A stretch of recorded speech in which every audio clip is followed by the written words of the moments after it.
Toni, unë e di që ndoshta edhe nuk e qenë shumë afër këtyre ngjarjeve, lajmeve, situatave, sepse ndoshta ne jemi vende që vërtet në zhvillime edhe mund të ngecim, por me do ta them kështu me budallalliqe dhe me gjëra të cilat tërheqin vëmendjen, thyem rekordin, jemi të parët në botë, sinqerisht po ta them këtë. Dhe ndoshta ja që zën me punë se që si ke kap ti shohësh ngjarjet. Jo, s'kam pas kohë, Po. po ka pak i shohi. Domethënë që jemi informuar se çka ndodh në vendin tonë, çka ndodh me kulturën tonë, çka ndodh me bizneset tonë, çka ndodh me politikën tonë, çka ndodh me çështjet kulturore, arsimore dhe çështjet e shëndetësisë. Që janë shumë të rëndësishme. Për çdo njeri, dhe si një njeri që jetojnë në diasporë dhe punojnë të botën, një ndër qëllimet kryesore është që domethënë diturinë që e shpërndajnë nëpër botë, por gjithashtu edhe populli jonë të përfitone, për shkak se po jena në tranzicion shumë të gjatë. Se jena në tranzicion për një kohë tash. Që s'po kalon. Po që s'po kalon. Shumica e njerëzve tash dëshirojnë një rezultat. Një rezultat që ndryshon edhe kulturën, po edhe biznesin, po edhe gjërat që rinia të ketë një ëndër dhe që të mund të realizojnë atë ëndër. Dhe të jetë succession dhe mos të kenë atë mendim se duhet të shkosh në përbot që të jesh i succession. Domethënë vendi jon ka plot burime suksesit. Është ajo që ne nuk kena inxhinier të mirë të heqim ato burime prej burimeve të njerëzit. E vërtet, shumë e vërtet. Toni, do ta nisim me, unë e di që ti je shumë i dhënë pas kombit. Je një shqiptar me shpirt shqiptar, jo me fjalë, se është ndryshe dallon nga fjala tek shpirti. Një shuplak në një reality show i ndau shqiptarët në dy pjesë. Do ta shpjegoj pak e shumë dhe dua mendimin tënd për këtë çështje. Big Brother ti e ke shikuar, besoj të ka rënë në sy, bërtheu gjitha shtëpitë shqiptare dhe brenda këtij spektaklit në një prej prajmeve, një djalë i quajtur Josefin me origjinë mirditore, goditi me shëpull një djalin Pejan Gjestin, i cili është edhe fitues i këtij reality show. Po kjo shuplaka mori aq e hon sa që u komentua, u debatua nëpër studio me analistë, filloi përçarja mes shqiptarëve të Kosovës dhe këtyre të Shqipërisë, filluan komentet. Domethënë u krijua kjo ndjesia sikur bota shqiptare është e ndarë në dy pjesë. Dhe mes kësaj bote ka një mur të madh që çdo ditë mundohemi ta thyem, ajo po ngritet prap dhe s'po gjejmë dot paqe. Pse është ky vrulli, ky gjaku kështu te ne, domethënë për një incident që ndodhe në një media? Së pari besoj se nuk është bota shqiptare që ndash, për shkak se shpirti shqiptar është i pandashëm. Okej. Por është psikologjia dhe mendja e shqiptarëve për gjithë problemet që i kena të kalu dhe njeriu që ka vrull. Domethënë njeriu që s'ka punu si ta menaxhon veten. Domethënë streset e ndryshme të jetës, nëse ai njeri nuk e ka atë kontroll, domethënë kur dikush ti të thot diçka që ti ke vrull më të madh, domethënë ajo ndodh në këto sende. Domethënë vrulli që ti si zakonisht e shpret te dikë tjetri dhe është problem sjelljes dhe psikologjisë. Është problem me vetë kontrollin?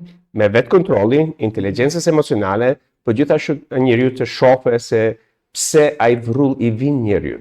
Domethënë se ne si individa, çdo individ i ka vlerat unikate. Problemi vjen kur neve një vlerë na kundërshtohet.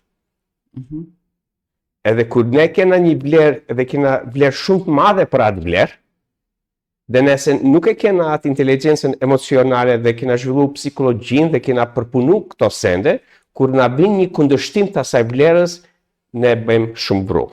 Dhe si shqiptar, ne si zakonisht e kena atë vrull.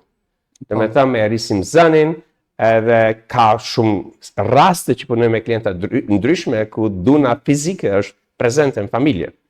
Fatkeqësisht kjo ishte një dhunë fizike. Dhunë fizike. Do me thënë, ajo nuk është një gjë që ka ndodhur incident në TV. Okej. Nëse e marr atë klient dhe punoj me klientin, unë të garantoj se ai klient gjithashtu ka pas vrull diku tjetër, ose me dikën tjetër. Do me thënë ka qenë dhunë e vazhdueshme një cikël i gjatë. Një cikël i gjatë. Tek ai personazh. Se ajo ndoshta shfaqet në një moment, Po askush nuk ka atë vrull nëse nuk është një cikël i madh. Dhe në kohën e sotshme, posaçërisht ti nëse jenë mediumat e televizorit, ti mund t'i kesh paragjykimet shumë të mëdha. Dhe ti nëse nuk e ke psikologjinë aq të shëndetshme që mund t'i marrësh gjithë këto paragjykime, ti përpunosh në mënyrë emocionale dhe ti të shfaqesh në mënyrë humane me një njeri tjetër kur e ke vrullin më të madh, domethënë ajo është një alarm i madh i vetvetes, jo i dikujt tjetrit. I vetvetes, domethënë ti e mundën e pyesi vetveten se të kisha kërku falje.